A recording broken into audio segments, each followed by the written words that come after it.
चलिए आज बात करते हैं आधुनिक भारत की एक बहुत ही पावरफुल पॉलिटिकल स्ट्रैटेजी की। एक ऐसी रणनीति जो लाखों लोगों की जिंदगी पर असर डाल रही है। ये कहानी है एकता के वादे की, लेकिन इसमें एक छुपे हुए विभाजन की हकीकत भी है।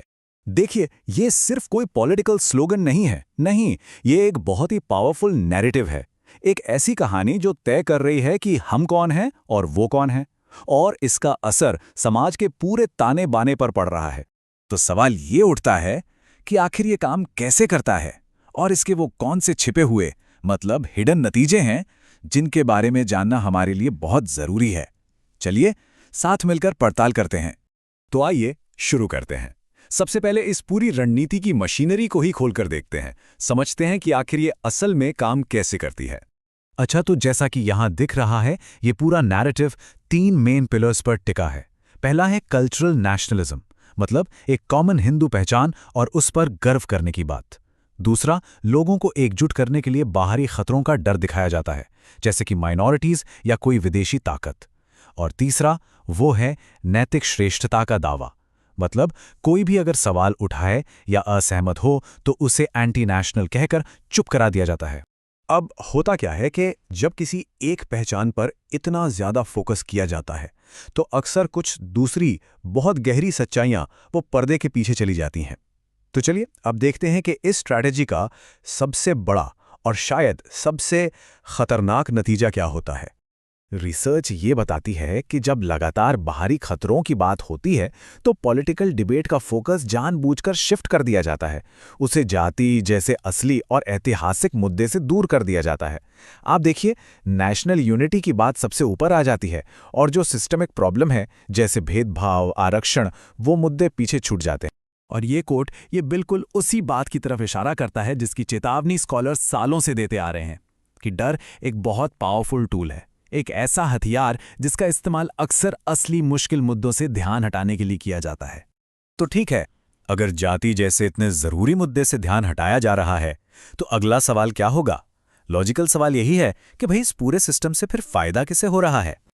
और ये सिर्फ कोई थियरी नहीं है। सोर्स मटेरियल के मुताबिक ये फायदे साफ साफ दिखते हैं, पॉलिटिक्स में, ब्यूरोक्रेसी में, यहां तक कि जुडिशरी में भी।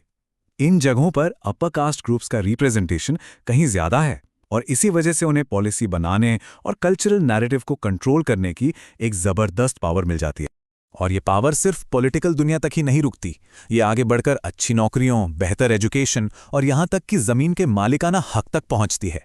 इससे प्रिविलेज का एक ऐसा सिस्टम बनता है, एक ऐसा ढांचा जिसे तोड़ना बहुत बहुत मुश्किल हो जाता है।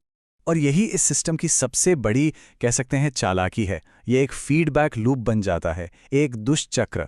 मतलब पैसे से पॉलिटिकल पावर आती है और फिर उसी पॉलिटिकल पावर का इस्तेमाल अपने बिजनेस और इकोनॉमिक इंटरेस्ट को बचाने के लिए किया जाता है।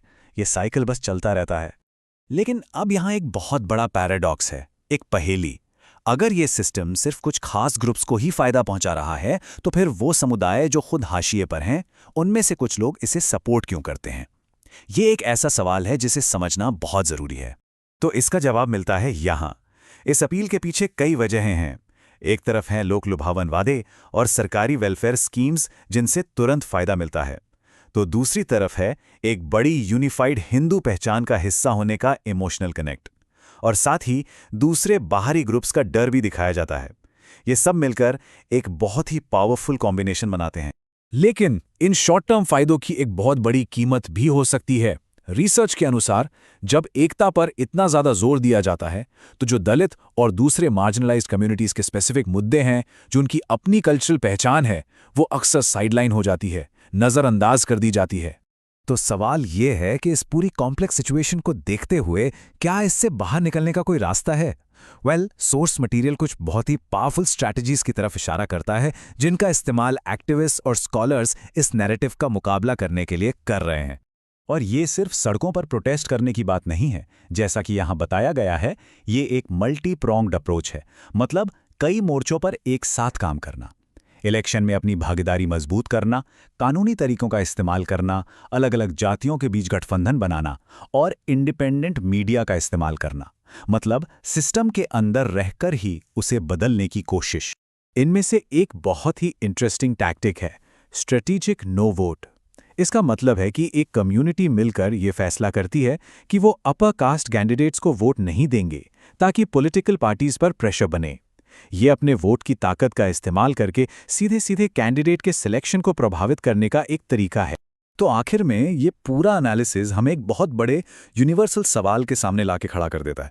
सवाल ये कि कोई भी समाज एक राष्ट्र के तौर पर एकजुट कैसे रह सकता है और साथ ही अपने अंदर की गहरी सिस्टमिक इनइक्वालिटीज को कैसे एड्रेस कर सकता है।